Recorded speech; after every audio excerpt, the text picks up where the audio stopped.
We don't want to cheat. Yeah, We're giving people information on how not how to cheat, not to cheat. Yeah, things to look for when cheating, yeah, and yeah. how to encourage our men not to choose. Yeah.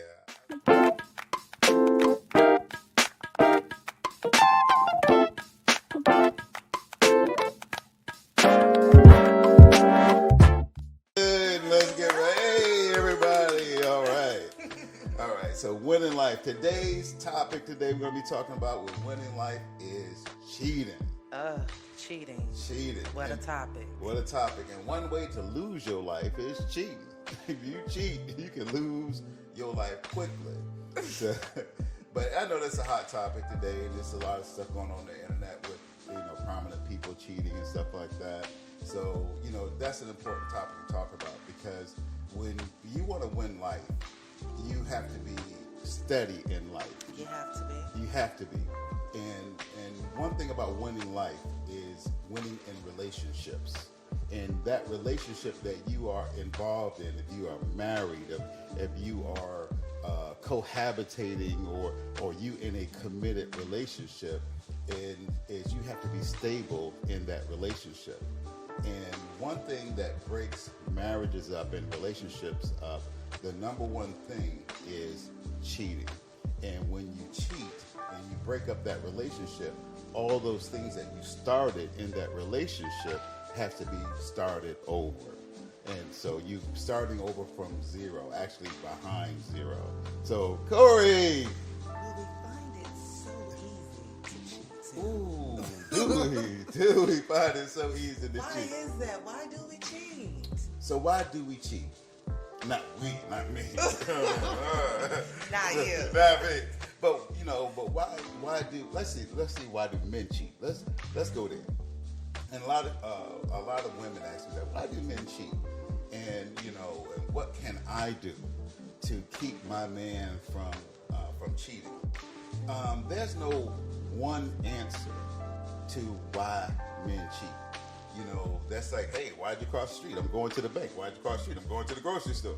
It is many reasons as why you crossed the street. But however, one of the main things that why men cheat, it is not to do say, hey, why do men cheat on me? It has nothing to do, most of the time, it has nothing to do with the other person.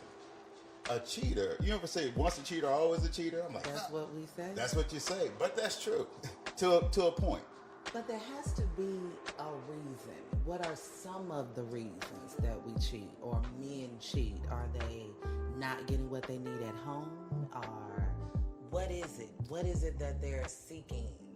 Well, the number one reason is men. Sometimes some men, and some men are not happy with themselves. They need not saying a low self-esteem, but they need that ego boost. So you need about 5 women to make one. Sometimes. So when men cheat and go out there and then they meeting that new girl, it's excitement to them. It's an adrenaline rush. And you ever I'm not knocking a crack addict. I'm not knocking anybody who's addicted to anything, because that's something we'll talk about. But you ever seen like a person addicted to drugs? Yes. Some men cheat because it's like chasing the next high. They're like chasing the next high. They are addicted to that adrenaline rush. They need that to build themselves up, or they feel that they are lack in a certain area. Go ahead. Now, I guess from my friends, a lot of men have cheated, are cheating. So help me now with this lack of the ego, and I need a little more some other reasons. Well, and ladies, when you deciding to take a man's hand in marriage, or say but just be careful that the man is confident in himself. And if a man is not confident in himself, it's not about the amount of money. We always talk about your map to your million. My book, Go Out There and Get It by Tim Jernigan. But it's not about money. It's not about physical physique, but it could be whatever he's lacking inside. It could be a combination of those things. Not feeling good about himself within, and so he get those boost ups from the women that he goes out and entertain and cheat with on his spouse or significant other. So it's not about a short man go out and cheat. Yeah, because it could be he's 4'3". You know what I mean? Not knocking anybody who's 4'3". But that I know some very confident short men. But it could be but whatever he is not confident in himself, if he's not fulfilled in himself, he can't pour in to a woman. So that's what is so that's what he mean by when he is not whole, when he's not whole spiritually. And that is true. Mm-hmm. It takes because it takes a whole spiritual man, because it's not about a physical thing. And most women think it's, and it could be, it's some sex addicts out there. They got to get 1,000 daggone women. That could be, but most of the time, it's not like a physical thing because. No, I think I might have to disagree with that. Oh, go ahead. Because Corey, have you ever seen a man with a beautiful wife? Yes. And he go out there and cheat with what in the world? Wait a minute. And so you don't call that sexual? He's not looking for something sexual there. You think he's lacking? Right. Yeah. So it's what he's lacking, and so and a lot of times when people cheat, they go out to fulfill that lack, and so most of the time, and not saying 100% of the time, some people just feel like it's. There are some instances where men or women cheat because there are things that are lacking in the relationship, i.e. physical, i.e. leadership, i.e. whatever, support. So there are many reasons, but however, when we talk about the number one reason men cheat, because cheating is an eternal decision. It is. It's nothing. It can be in the moment. Yeah, it could be in the moment. It definitely could be in the moment. Everybody can make mistakes, and when people say, but that's a I lost my mind temporarily. No, you know exactly what the hell you doing, because it's some steps that go along, before you get to it. You know what I mean? It's some steps that gotta go. But go ahead, Corey. I know you had to say something. I was just saying we've been focusing on the men.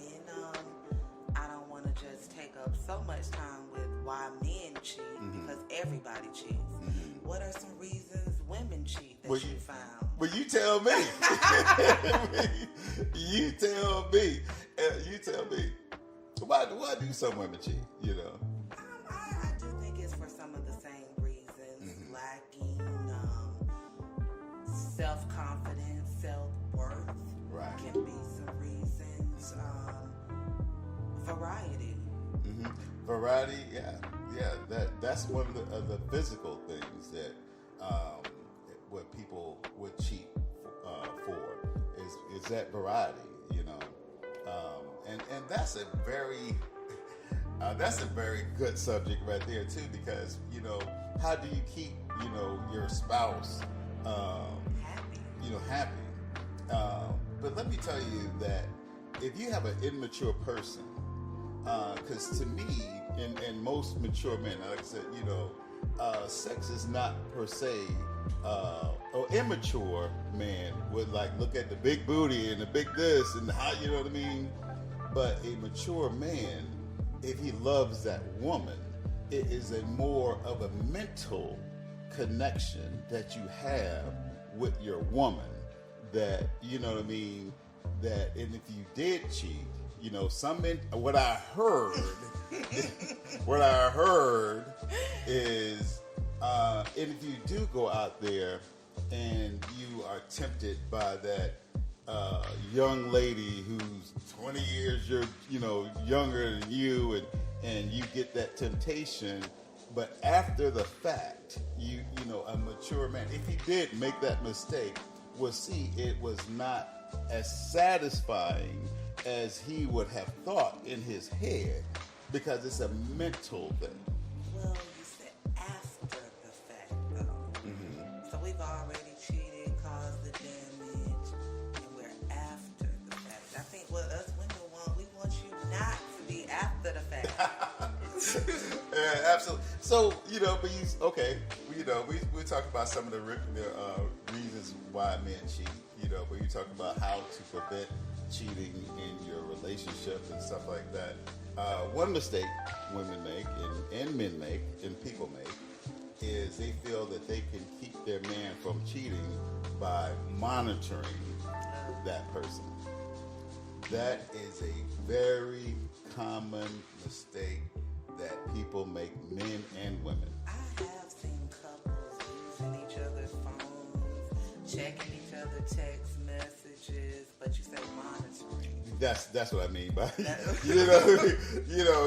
getting that passcode, holding the phone, see your face, and while you sleep to get the face recognition.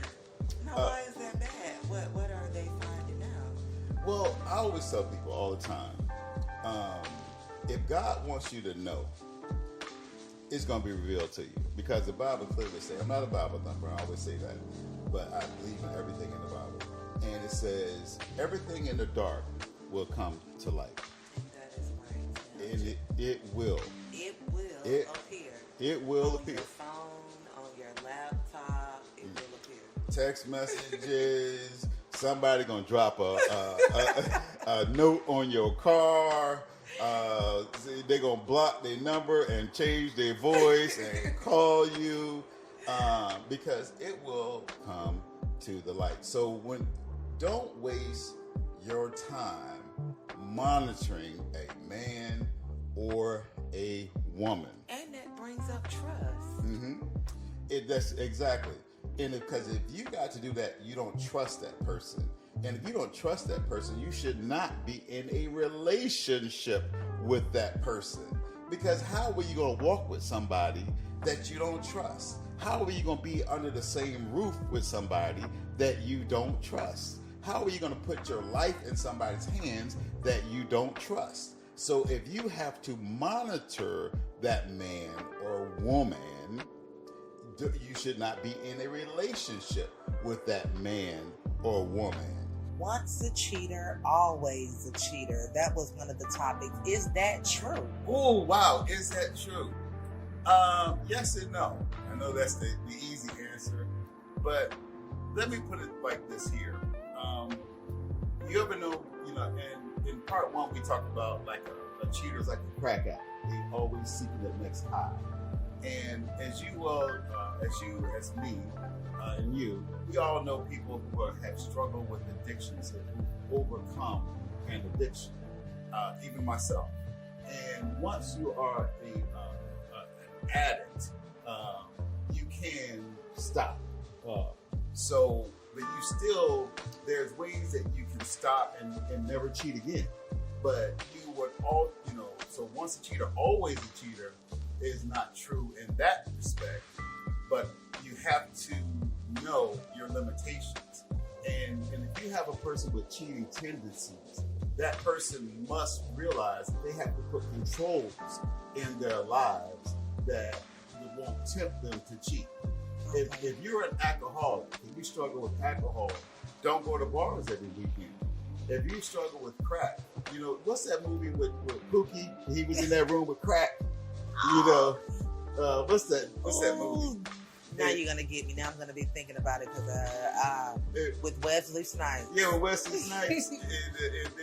and Pookie said Pookie was cool. Pookie was a recovering crack addict, but Pookie was in there with all that crack, and Pookie said it was calling my name. And that's what happened to you being in the club with all them women. I'm gonna tell you like this right here. If your man always goes to the club every weekend, it's a saying, you keep going to the barbershop, you eventually gonna get a haircut. That's true. And your man goes to the club every weekend. If your woman goes to the club every weekend, I say that my girl just walked out. Wait a minute, hold up, I call her, where she go? But it's okay to go out. It is. It's okay to go out with friends. But if you in a marriage, you must limit that to a marriage. You must present yourself as a married man. A married man is not in a club is a singles environment. And back in the day, I'm older. hey, I'm 36. A nice looking 36. Nice looking 36. Hey. But back in my day, clubs was not called a nightclub. It was called a singles club. That's what it was called. Well, I want to say, because I don't want to take us out of the club. I mean, people like that. What constitutes cheating? I think that's something that couples need to define for themselves, for their relationship.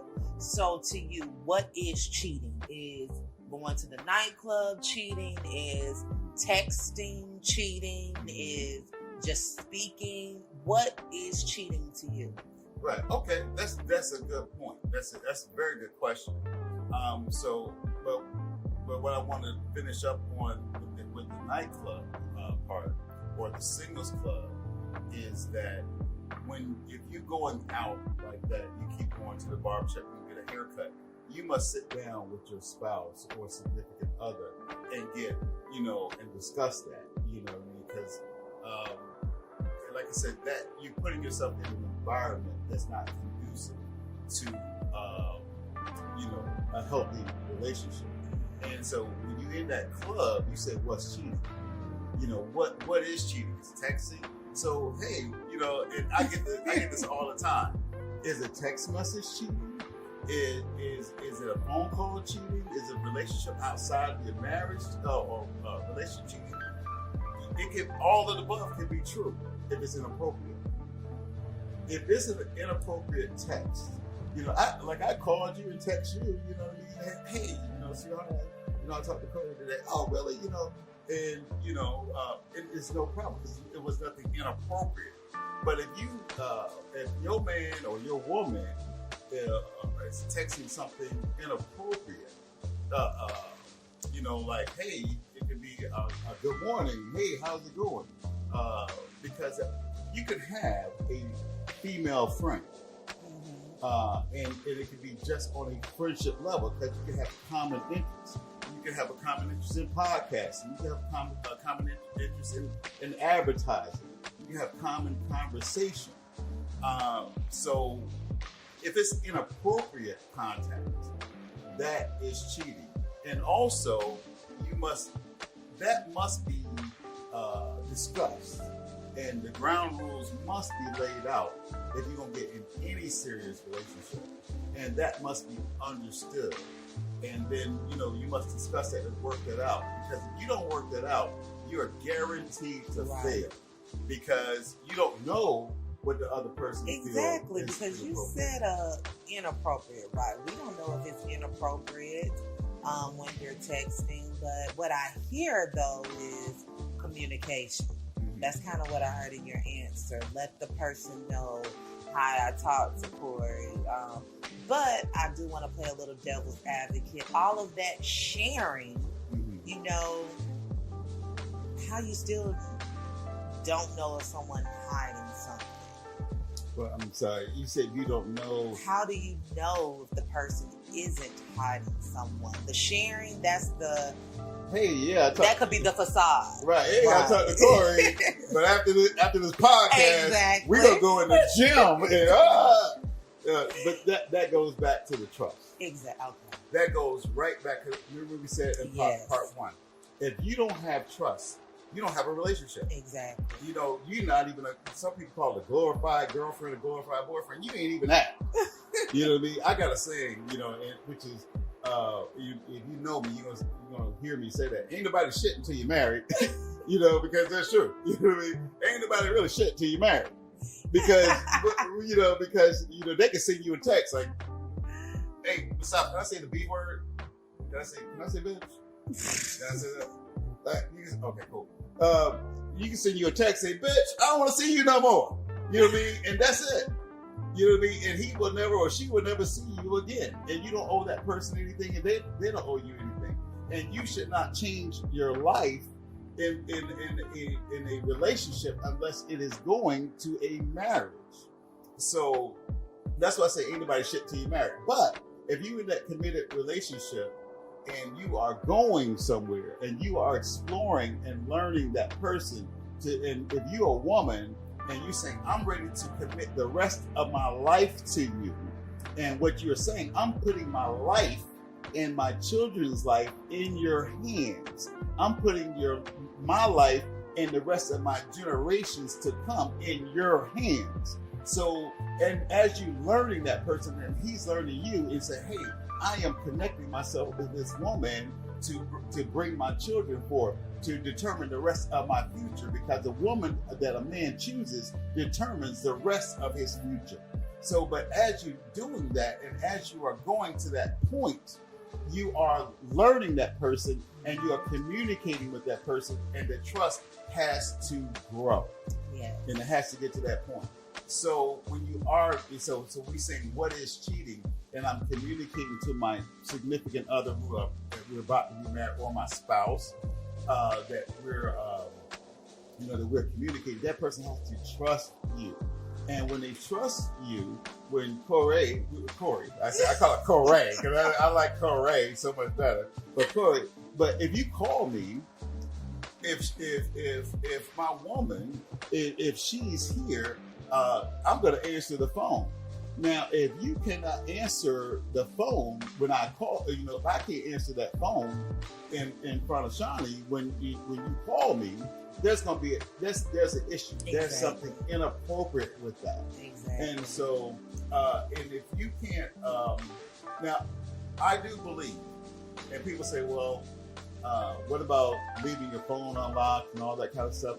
I really don't believe in that. You should not leave your phone unlocked, because you lose your phone, because you can lose that. You don't leave it unlocked in the house? No, okay. It just has a passcode. She knows the code. How do we get there? Do we ask for the passcode, or it's just given? Well, I guess it can get there several different ways. But I think though, if you are going to, especially if you're married, you should have your spouse's passcode to your phone. But out of respect and honor, you do not go and inappropriately snoop into that phone. How you ever tempt to? No. Now, if I'm tempted, it's like, look, I'm gonna tell you right here. If I'm tempted, that means I don't have trust, and I have some doubt, and I'm not gonna be with you. Period. So no, I'm not tempted, because if I'm tempted, we got a problem. We got bigger issues. So, but I tell people all the time that if you going in somebody's phone, that is an invasion of privacy. Yes. That it's invasion of your whole family's privacy. What if your sister? I'm not sure if you have a sister. What if your sister was going through a situation that she texted you and shared something to you, and it was just to you? And me being Mr. Snoopy and insecure mother, I can say that. Being an insecure person, I've just invaded not just your privacy, but I've invaded your sister's privacy. So that's a good point. That's a nice example. So you do not do that. Now, you should have the passcode to that phone. If something happens, you may need to contact the contacts in that phone. So you are connected. You are one. If you are a couple that's proceeding to get married, but you do not. If somebody goes, I'm gonna tell you something. If my woman, if I come downstairs and she, she can use my phone anytime. She can't find hers. Hey, guess what? She know the code. Boom, boom, boom. All my codes are the same thing. You know what I mean? And she need to call her phone. Yeah, you don't need to wake me up to do that. But now after that, I'm Let me check Cole. What was going on with Correct? What was going on with Correct? Now we got a problem. Because, like I said, and like I said, I always say, if I say about to say something about the Bible, I say, I'm not a Bible thumper. But I'm not a Bible thumper.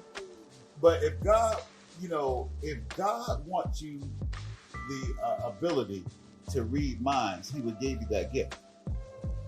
You don't have that gift. If you could read somebody, I don't know who's your closest friend, but if you could read your closest friend's mind, you will be close friends again. Well, Tim, I enjoyed this conversation on cheating, and what I got from it is to communicate with my man. Mm-hmm. Do not snoop.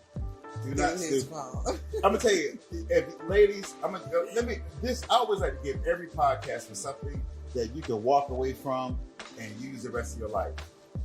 Ladies, if you a snooper, you gonna die single. You will die single. Men, if you're a snooper, you will never be fulfilled in your relationship. Snooping kills relationship. I'm 36, an old 36. But in my life, I know snoopers. I don't care how good they look. I don't care how much money they got. They are miserable and alone. And getting cheated on. Because ain't nothing worse. So, and I go back to, if God wants you to know it, He gonna reveal it to you. Yeah, one of the deacons back in the day, when I was a Bible thumper, he did a joke on the rest of the deacons. He passed a word. This is the chairman of the deacon board. He passed a word like in secret, said, "Hey guys, because he's a real wise guy." He said, "Hey, we're gonna have a meeting after church. We're gonna tell guys you cheat, how not to get caught." So everybody passing the word, like, "Hey, if you cheat, how not to get caught." So everybody rolled up in there. They thought we were gonna get some kind of secret. The deacon set up in there. And like, man, this is weird. You know what I mean? But hey, what are you about to say? I just went because I was just curious. I didn't want to know. That wasn't good information for me. But but I was curious, and he's said some scriptures and everything like that, and everybody like, well, get to it. But he said, "Oh yeah, how to cheat and not get caught? Don't do it. Don't do it. Don't do it. Because that's the only way you won't get caught. Because we said everything done in the dark will come to light. Come to light, like flicking a switch. It's good, like the sun coming up. It's coming, but when is it coming? You don't know, do you? But yeah, go ahead, Corey. Oh, I wanted some examples of good relationships. Men and women not cheating. Wow, that is a good point, because so many, I counsel with people all the time, and I do counsel people that's going through bad relationships. And one of the things that a lot of women and men that has problems in their relationship, they feel that there are no good. I hear this all the time. They said there's no good relationships out there, and I said no, that's not true. The good relationships aren't put all in the media. The good relationships, who the men is going to work and praying and taking care of their family, don't hit headline news. The good relationships don't hit Instagram and flood Facebook and Facebook posts. But when Will and Jada have something, issue in their lives, they get all kind of Facebook hits and memes and stuff like that. But when the good man and good woman all down the street, how many houses on the street? Hundreds or whatever houses up the street. But in their man and woman, their relationship is not on the media. So don't believe the media and what you see in the media of good of relationships, because it's the only thing they're going to show you are bad relationships or mistakes in relationships. So that's how media portray relationships. So we want you to like and subscribe. That way you can get all the other good tips when we're talking about cheating, how to cheat and don't get caught.